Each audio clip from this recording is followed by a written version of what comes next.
March 25th, 4 a.m., I wake up and something falls in my backyard. I thought it was, I have a bird feeding station. You know those wrought iron bird feeding stations? You kind of screw it into the ground. It's got legs to keep it steady, and it's got all these arms off of it with feeders. I thought it was my bird feeding station that fell because I'm about to cement it into the ground, but it's not cemented yet. But I wasn't sure. And then it sounded like something was fumbling to put it back up. So the next morning, or no, I can't go there yet. So that happened at 4. I was struggling to fall back asleep. 5:30 in the morning, we hear these calls. I'll play the audio in a minute. Incredible calls. It was incredibly loud. And I was hearing bangs, knocks, other stuff, and it was raining very hard out. So he sleeps really heavy. And so does our youngest daughter, but surprisingly, she woke up to it. She's like, Mom, there's a Sasquatch outside. And I was like, I know, come listen. So I get everybody, and we open the window, and I start recording. And you can hear, what sounds like, I've always described it as what sounds like the female. It's a more feminine tone. And it sounded like it was an hour before daylight. It sounded like she was calling, locating, whatever she was doing, because then you get these responses mixed in, which are hard to hear. The responses are better to hear with audio, but we keep hearing this. The next day, John and I go outside, and we're looking everywhere. I have a greenhouse, I've got trees, shrubs, everything, and we're looking what fell, what were they messing with. My bird feeder's still standing. We couldn't find it, and it was really troubling me because I couldn't find what had fallen, what woke me up. And then our oldest daughter, had just started swing shift that week and slept in pretty late. Got up at about 1:30 in the afternoon, and she goes, I was so scared last night. As soon as I pulled in at night, something was breaking branches on the left side of the house. And I didn't even want to get out. She could hear it breaking branches through the window before she even got out. She goes, I didn't want to get out of the car. So I reversed, and I was shining my lights all over the yard, and I couldn't see anything.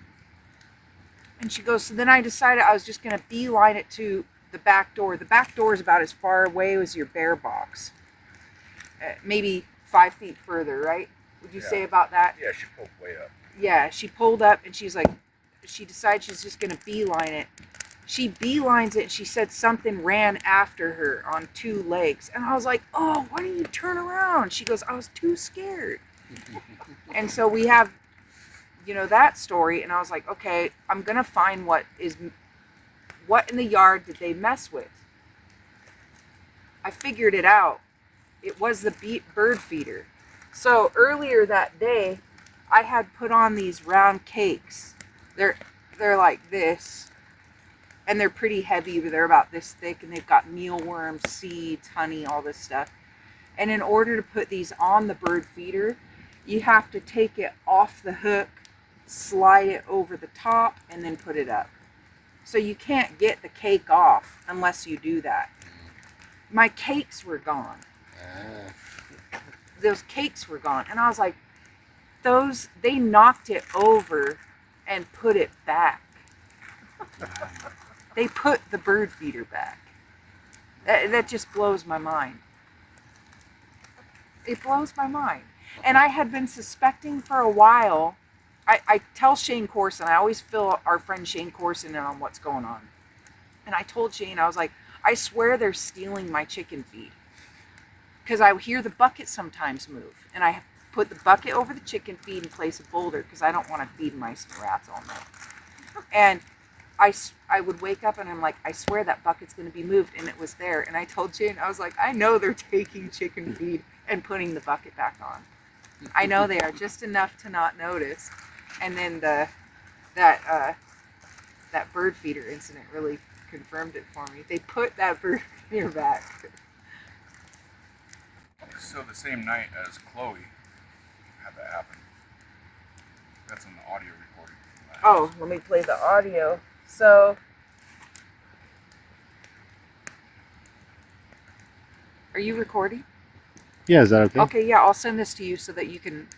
This hasn't been shared yet either, and this is a really good audio clip. So I sent this to David Ellis, and he compares it to audio from Bumping Lake and where was the other place? The Oregon coast.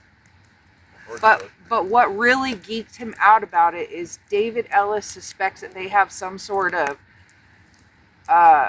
what does he call it? Some type of sack. Second sack or something. I don't know what air sack. Like an air sack. To where they can do those long calls. And he feels like this is the first audio clip that might show that theory because it sounds like a bagpipe. It goes, again,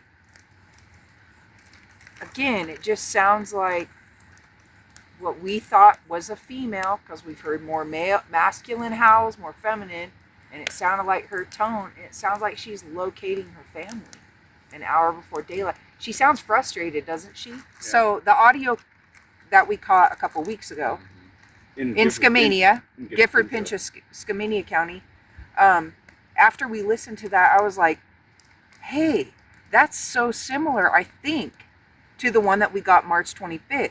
So we played them back to back. There was only 45 hertz off.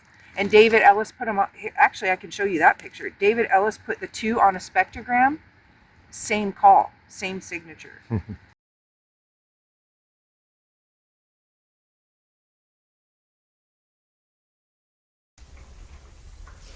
It's almost 5 in the morning, and our house just woke up to a Sasquatch howling outside. It's pretty freaking amazing.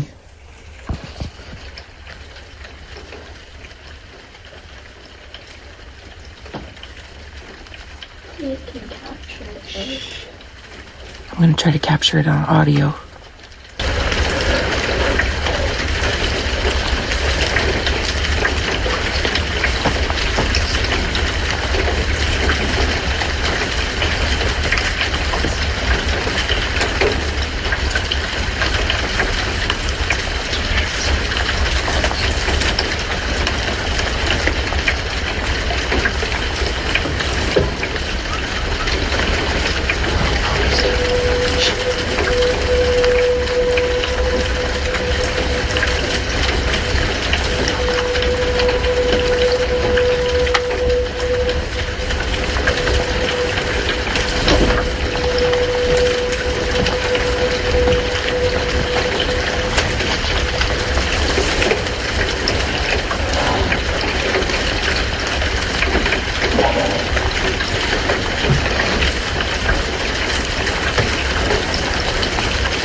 It's out there. I can hear it. And it's not that close.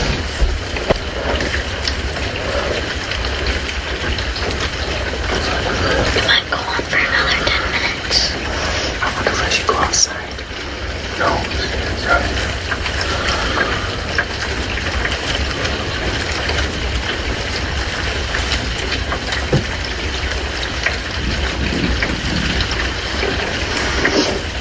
What's weird is whenever I come to stuff